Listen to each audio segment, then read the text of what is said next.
2년 전에 해고를 당하고 다시 명상을 접하게 되었습니다. 치도가 중요했다는 것을 그 명상을 통해서 알게 된 거죠. 내가 요청하는 것이 정말 이루어지는구나. 끌어당김이 거짓말이 아니구나. 그런데 중요한 게 있어요. 예전에 했던 생각과 행동으로 그대로 하면 안 돼요. 똑같으니까 결과도 똑같이 됩니다. 완전히 바꿔야 돼요. 다른 선택을 또 해보는 거죠. 저도 평범한 회사원이었어요. 그런데 지금은 유튜브를 하고 구매 대행도 해보고 블로그도 해보고 모든 걸 다 해봤어요. 그리고 작가가 되었죠. 무언가를 스스로 해보겠다는 다른 선택으로 가능할 수 있습니다. 안녕하세요. 최혜직 최추천 유튜브를 운영하고 있는 최혜직이자 죽어도 컨티뉴의 저자 권영신입니다. 오늘 이렇게 인터뷰를 하게 돼서 정말 영광입니다. 5년 전에 제가 이혼을 하고 심적으로 좀 힘들었습니다. 그때 이제 명상을 처음 접하게 됐고, 그리고 2년 전에 해고를 당하고 다시 명상을 접하게 되었습니다. 내면을 바꾸는 명상이 저를 90도 틀어주게 만들었다면 나머지 90도는 책이 만들어줬습니다. 내가 요청하는 것이 정말 이루어지는구나. 끌어당김이 거짓말이 아니구나. 저는 그걸 알게 됐죠. 하지만 중요한 것이 있었어요. 그냥 해서는 되지 않는 거였어요. 제 책에도 썼지만 크게 두 가지로 요약을 할 수가 있습니다. 그 두 가지 중에 첫 번째는 과거의 생각과 행동을 그대로 가지고 있다면 결과는 항상 똑같은 반복적인 삶이 된다는 걸 알아차리게 된 거죠. 그리고 두 번째는 마음그릇이 실제로 존재한다는 겁니다. 반복적인 삶이 계속된다는 것을 제가 알아차리게 된 계기는 전처와 이혼을 하고 여자친구와 똑같은 걸로 싸우게 될 때 알아차리게 되었습니다. 다른 선택을 할 수 있다. 다른 행동을 할 수 있다. 다른 생각을 할 수 있다. 이렇게 알게 된 거죠. 이거를 제 경제에도 접목시켜 봤습니다. 그렇게 경제에 접목시키게 된 계기는 제가 해고를 당하고 집에 왔을 때, 다시는 회사를 가지 않겠다고 다짐했을 때, 그게 제가 지금까지 했던 생각과 행동과는 완전히 다른 선택을 하게 된 거죠. 회사를 다닐 때는 회사를 다니지 않으면 큰일 날 것 같잖아요. 하지만 세상에는 회사를 다니지 않아도 정말 돈을 벌 수 있는 방법들이 많습니다. 저는 그걸 알게 된 거고, 그렇게 다른 선택을 하게 된 거죠. 그리고 두 번째 마음그릇은 리얼리티 트랜스퍼링의 바딤 젤런드가 말했던 것인데, 균형을 맞추는 겁니다. 마음그릇이라는 것은 자신이 경험했던 모든 것이 켜켜이 쌓여서 만들어진 그릇과 같은 건데요. 만약에 자신이 마음그릇이 1억인데 100억을 원한다고 했다면 99억만큼 그 균형을 맞추기 위해서 뒤틀리는 거죠. 그렇게 뒤틀리게 되면 99억만큼 돈이 나가는 것이 아니라 그만큼 안 좋은 일이 생길 수도 있다는 겁니다. 부정적인 상황에서 누군가 싸우거나 혹은 창피함을 당할 수도 있다는 거죠. 이때 마음그릇을 넓히려면 그 상황을 이겨내면 됩니다. 그러면 마음그릇이 넓어져 있어요. 예전의 생각과 행동을 다르게 할 수가 있게 되는 거죠. 그렇게 자신의 마음그릇을 알게 되고, 그리고 본인이 요청하면서 그렇게 점점 넓혀가고 성장할 수 있습니다.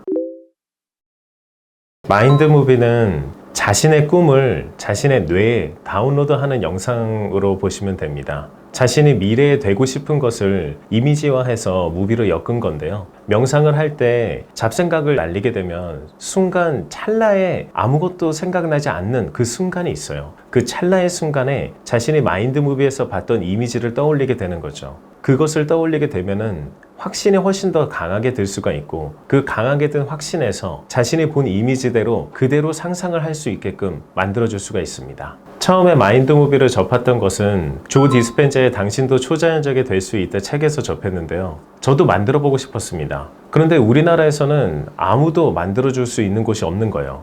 근데 제가 생각해보니까 제가 영상도 만들고 있고, 그럼 내가 만들면 되잖아, 이런 생각을 했죠. 그렇게 만든 다음에 제 유튜브 영상에 올렸습니다. 그렇게 구독자분들도 그걸 보시고 만들어 달라고 요청이 오셨고, 신청해 주실 수 있는 창구를 따로 만들어 드렸죠. 그렇게 신청을 많이 해 주셔서 지금까지도 한 1000건 이상 만들어 드리고 있습니다.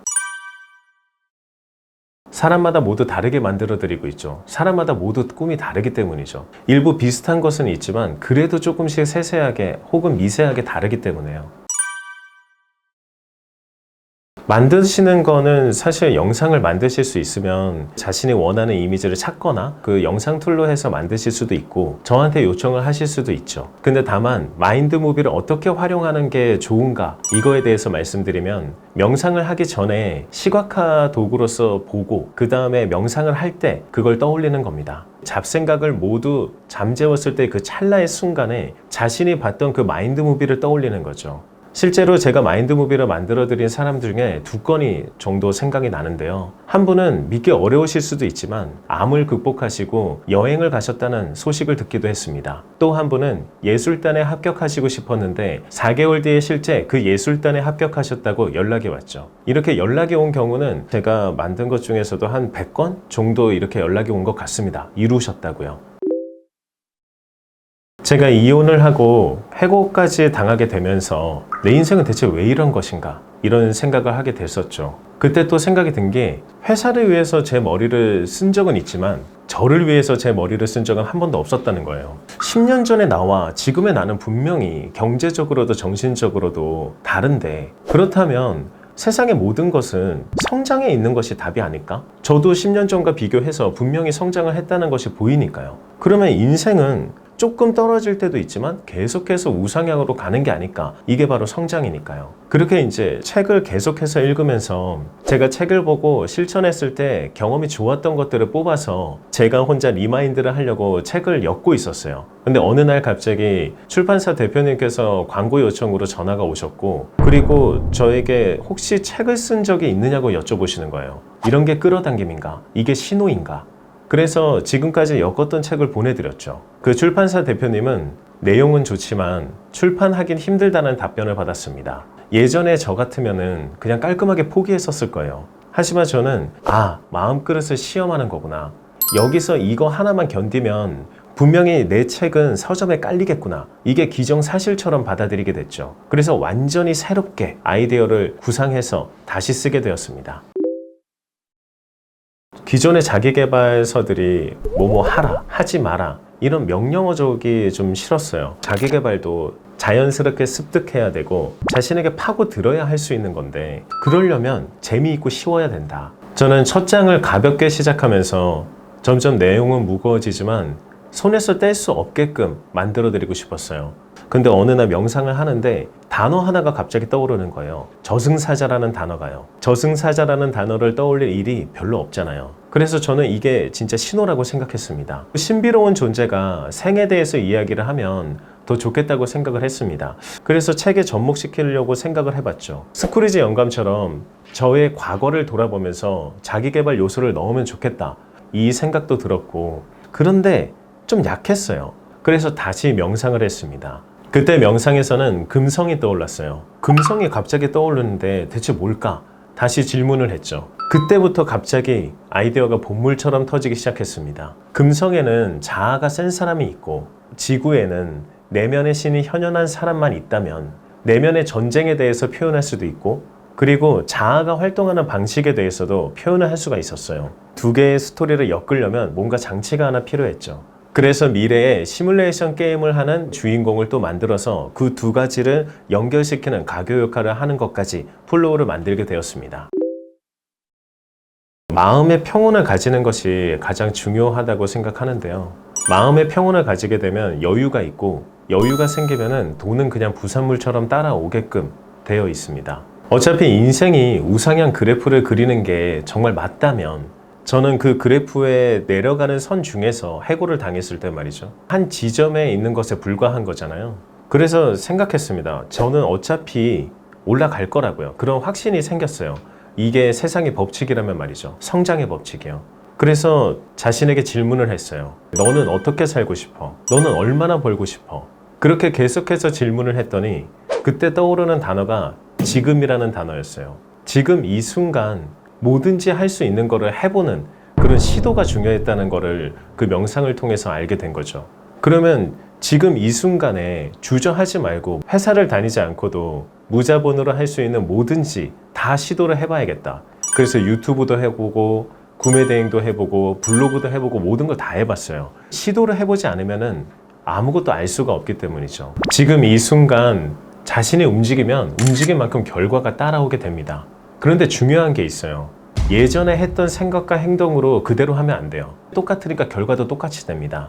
완전히 바꿔야 돼요.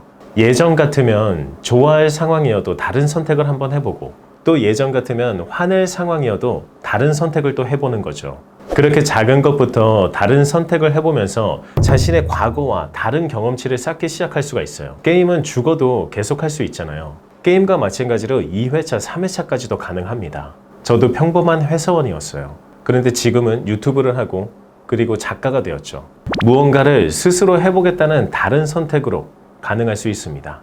그리고 자신의 마음그릇을 자신에게 요청하면서 그 다음에 점점 더 넓혀가고 성장을 하면 된다. 그 두 가지를 알아차리는 것만으로도 세상을 접하는 게 훨씬 쉬워집니다. 그리고 마음의 평온이 생깁니다. 거기서 돈은 부산물처럼 따라오게 되어 있습니다. 오늘 이렇게 지식포털에서 인터뷰를 할 수 있어서 정말 영광이었고요.